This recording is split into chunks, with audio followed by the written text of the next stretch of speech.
Assalamualaikum warahmatullahi wabarakatuh. Kembali lagi di channel Islamic Center. Di konten kali ini kita akan membahas sahabat Nabi Muhammad SAW. Yang kita ketahui sahabat Nabi Muhammad SAW yang 10 orang yang dijamin masuk surga. Siapakah beliau? Dia adalah sosok Abu Ubaidah bin Jarrah. Sosok sahabat Nabi ini terjamin surganya dan ia masuk di 10 orang yang dijamin surganya. Simak kisahnya dan selamat menonton.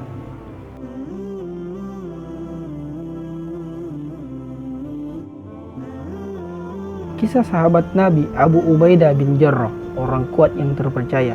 Nama lengkapnya Amir bin Abdullah bin Jarrah al-Fihri al-Quraisy, namun lebih dikenal dengan Abu Ubaidah bin Jarrah. Wajahnya selalu berseri, matanya bersinar, ramah kepada semua orang sehingga mereka simpati kepadanya. Di samping sifatnya yang lemah lembut, dia sangat tawaduk dan pemalu. Tapi bila menghadapi satu urusan penting, ia sangat cekatan bagai singa jantan. Abdullah bin Umar pernah berkata tentang orang-orang yang mulia.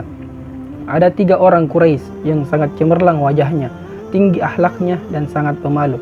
Bila berbicara, mereka tidak pernah dusta, dan apabila orang berbicara, mereka tidak cepat-cepat mendustakan. Mereka itu adalah Abu Bakar As-Siddiq, Utsman bin Affan, dan Abu Ubaidah bin Jarrah. Abu Ubaidah termasuk kelompok pertama sahabat yang masuk Islam. Dia masuk Islam atas ajakan Abu Bakar As-Siddiq. Sehari setelah Abu Bakar masuk Islam, waktu menemui Rasulullah SAW, dia bersama-sama dengan Abdurrahman bin Auf, Utsman bin Mas'ud, dan Arqam bin Abi Arqam untuk mengucapkan syahadat di hadapan beliau. Oleh sebab itu, mereka tercatat sebagai pilar pertama dalam pembangunan mahligai Islam yang agung dan indah. Dalam kehidupannya sebagai Muslim, Abu Ubaidah mengalami masa penindasan yang kejam dari kaum Quraisy di Mekah sejak permulaan sampai akhir. Dia turut menderita bersama kaum muslimin lainnya. Walau demikian, ia tetap teguh menerima segala macam cobaan, tetap setia membela Rasulullah SAW dalam tiap situasi dan kondisi apapun. Dalam perang Badar, Abu Ubaidah berhasil menyusup ke barisan musuh tanpa takut mati. Namun tentara berkuda kaum musyrikin menghadang dan mengejarnya kemanapun ia lari. Tentara itu terus mengejarnya dengan beringas. Abu Ubaidah menghindar dan menjauhkan diri untuk bertarung dan pengejarannya. Ketika si pengejar bertambah dekat dan merasa posisi strategis, Abu Ubaidah mengayunkan pedang ke arah kepala lawan. Sang lawan tewas seketika dengan kepala terbelah.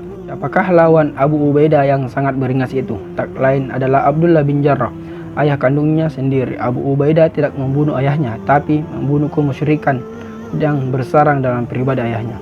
Berkenan dengan kasus Abu Ubaidah ini, Allah Subhanahu wa taala berfirman, "Kamu tak akan mendapati kaum yang beriman pada Allah dan hari akhirat saling berkasih sayang dengan orang-orang yang menentang Allah dan Rasul-Nya, sekalipun orang-orang itu bapak-bapak atau anak-anak atau saudara-saudara ataupun keluarga mereka. Mereka itulah orang-orang yang telah menanamkan keimanan dalam hati mereka dan menguatkan mereka dengan pertolongan yang datang daripadanya. Dan dimasukkannya mereka ke dalam surga yang mengalir di bawahnya sungai-sungai. Mereka kekal di dalamnya. Allah ridho terhadap mereka dan mereka pun merasa puas terhadap limpahan rahmatnya. Mereka itulah golongan Allah. Ketahuilah bahwa sesungguhnya Hizbullah itu adalah golongan yang beruntung." Quran Surah Al-Mujadalah ayat 23. Ayat di atas tidak membuat Abu Ubaidah besar kepala dan membusungkan dada, bahkan menambah kokoh imannya kepada Allah dan ketulusannya terhadap agamanya. Orang yang mendapatkan gelar kepercayaan umat Muhammad ini ternyata menarik perhatian orang-orang besar, bagaikan magnet yang menarik logam di sekitarnya.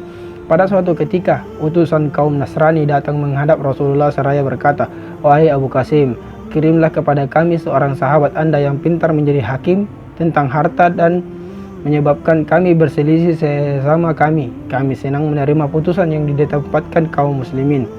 Datanglah sore nanti, saya akan mengirimkan kepada kalian orang kuat yang terpercaya," kata Rasulullah SAW. Umar bin Al-Khattab berujar, "Aku ingin tugas itu tidak diserahkan kepada orang lain karena aku ingin mendapatkan gelar orang kuat yang terpercaya." Selesai sholat, Rasulullah menengok ke kanan dan ke kiri. Umar sengaja menonjolkan diri agar dilihat Rasulullah.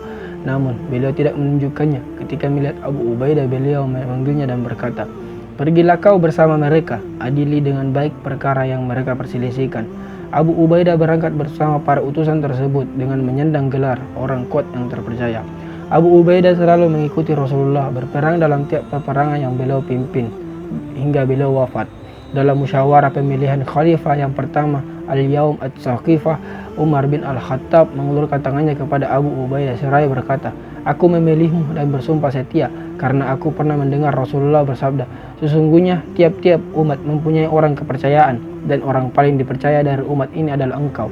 Abu Ubaidah menjawab, "Aku tidak mau mendahului orang yang pernah disuruh Rasulullah untuk mengimami kita sholat sewaktu beliau hidup, Abu Bakar As-Siddiq.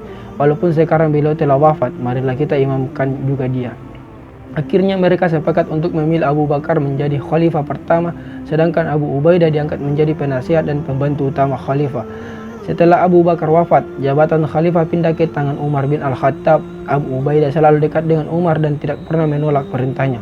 Pada masa pemerintahan Umar, Abu Ubaidah memimpin tentara muslimin menaklukkan wilayah Syam. Dia berhasil memperoleh kemenangan berturut-turut sehingga seluruh wilayah Syam takluk di bawah kekuasaan Islam. Dari tetapi sungai Furat di sebelah timur hingga Asia Kecil di sebelah utara, Abu Ubaidah meninggal dunia karena terkena penyakit menular yang mewabah di Syam. Menjelang wafatnya, ia berwasiat kepada seluruh prajuritnya, "Aku berwasiat kepada kalian, jika wasiat ini kalian terima dan laksanakan, kalian tidak akan sesat dari jalan yang baik dan senantiasa dalam keadaan bahagia. Tetaplah kalian menegakkan sholat, berpuasa Ramadan, membayar zakat, dan menunaikan haji dan umrah. Hendaklah kalian saling menasihati sesama kalian. Nasihati pemerintah kalian dan jangan biarkan mereka tersesat. Dan janganlah kalian tergoda oleh dunia. Walaupun seseorang berusia panjang hingga 1000 tahun, dia pasti akan menjumpai kematian seperti yang kalian saksikan ini." Kemudian dia menoleh kepada Mu'adz bin Jabal, "Wahai Mu'adz, sekarang kau yang menjadi imam." Tak lama kemudian, ruhnya meninggalkan jasad untuk menjumpai Tuhannya. Demikianlah video sahabat Nabi Muhammad SAW yang bernama Abu Ubaidah bin Jarrah. Semoga video ini bermanfaat dan jangan lupa klik tombol subscribe dan aktifkan notifikasi lonceng agar dapat notifikasi video terbaru dari kami. Wassalamualaikum warahmatullahi wabarakatuh.